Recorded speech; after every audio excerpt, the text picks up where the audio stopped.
25 says an artist is making a scale model of a statue.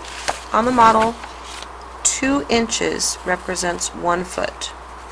2 inches equals 1 foot. On the actual statue, which graph best represents the relationship? So first thing I'm looking for is my labels on my X and Y. Feet in inches, feet in inches, feet in inches. Okay, so they're all right. So there's nothing I can get rid of yet. Then I'm looking for where it says 2 inches, and it should go up to 1 foot. So over here, this is going to be 2 inches. Now, this is where it touches, but this is 2 inches and 2 feet. That's not the right answer, because I have to have 2 inches equals 1 foot. So over here, I'm going to find where 2 inches is, and I go up to this. That might be it, because that's going to be a 2. Oh, this might be the one. I'm going to come back to it though.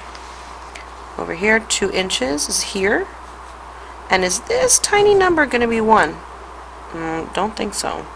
I can go with, okay, now if I know 2 inches is equal to 1 foot, if I double it, right, times 2 here and times 2 there, that's 4 inches is equal to 2 feet.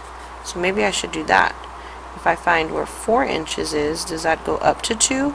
No, it should be right there. So that's not the right answer. And then this one, bless you, Miss Davis. And then over here we can go with 2 inches is 1 foot. No, it says 2 inches is 12 feet.